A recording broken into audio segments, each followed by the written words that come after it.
رمضان علماء نے کہا یہ رمضن سے نکلا ہے، اور رمض موسم خزاں کی آخری بارش کو کہتے ہیں، اور جب پتے جھڑ جھڑ کے صحن چمن میں کیاریوں میں بھر جاتے ہیں اور خشک ہو جاتے ہیں اور چلیں تو پتوں کی کھڑ کھڑ کی آواز آتی ہے، تو جب خزاں کی آخری بارش ہوتی ہے تو اتنی موسلا دھار ہوتی ہے کہ سارے پتوں کو بہا کے لے جاتی ہے اور چمن صاف ہو جاتا ہے، اور پھر شاخوں سے نئے شگوفے پھوٹنے شروع ہو جاتے ہیں۔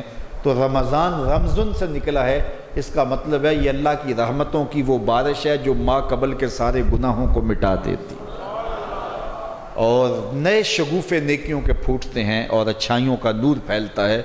تو یہ ایسا مہینہ کسی اور کو نہیں دیا گیا۔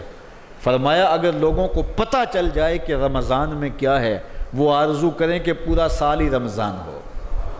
اتنی برکتیں اللہ تعالیٰ نے اس مہینے کے دامن میں رکھی ہیں، اور اتنی رحمتیں اس مہینے کے اندر رکھی ہیں۔ اس کے 3 عشرے ہیں، اللہ اکبر۔ اس عشرہ اول رحمت ہے، عشرہ ثانی مغفرت ہے، اور عشرہ ثالث گناہ گاروں کو جہنم کی آگ سے نجات کا پروانہ دینے آتا ہے۔ اور اس میں ایک رات ایسی رکھی گئی ہے لیلۃ القدر، جو رات 1000 مہینوں سے افضل ہے۔ اس ایک رات کی عمل ایک طرف اور 1000 مہینوں کی عبادتیں ایک طرف، تو وہ اسی ماہ نور میں رکھی گئی ہے۔ میرے حضور علیہ السلام نے 10 دن کا اعتکاف کیا، پھر 10 دن کا اعتکاف کیا، عشرہ آخر کا اعتکاف کیا لیلۃ القدر کی تلاش میں۔ پھر ایک دن حضور نے حجرہ انور کا پردہ سرکایا اور سر انور باہر نکالا۔ 2 آدمی کسی معاملے میں تکرار کر رہے تھے، تو آقا کریم علیہ السلام نے فرمایا میں نے سر اس لیے نکالا تھا کہ تمہیں تعین کے ساتھ بتا دوں کہ وہ رات کون سی ہے، لیکن ان 2 آدمیوں کے باہمی جھگڑے نے اس کا تعین قیامت تک کے لیے اٹھا لیا۔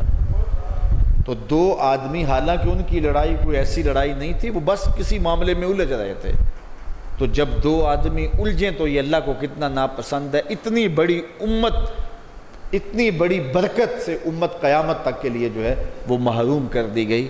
اس لیے مسجدوں کے اندر الجھاؤ کبھی پیدا نہیں کرنا چاہیے، اور باہر بھی الجھاؤ پیدا نہیں کرنا چاہیے، محبت کے ساتھ رہنے کی تلقین کی گئی ہے۔ فرمایا اب اس کو عشرہ آخر کی طاق راتوں میں تلاش کرو۔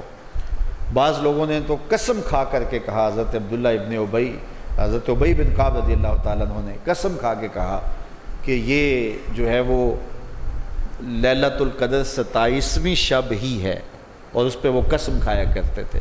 لیکن بعض نے کہا کہ نہیں، کوئی اور شب ہے۔ بہرحال یہ طے ہے کہ آخری عشرے کی طاق راتوں میں کوئی رات جو ہے وہ لیلۃ القدر ہے، اور اس کی تلاش کے لیے ہی اعتکاف کیا جاتا ہے۔ تو اعتکاف بیٹھنے والے بھی کٹ جاتے ہیں لوگوں سے، اور وہ بھی ایک چلہ ہے، تو رہبانیت ہے اس امت کی، تو اس لیے اس اعتکاف کے اندر پوری یکسوئی رہنی چاہیے۔ موبائل شبائل بھی بند کر دیں، گھر سے رابطے بھی کم کر دیں، اور جو ہے وہ کھانا پینا بھی محدود کر دیں تاکہ رات کو بیدار رہ سکیں۔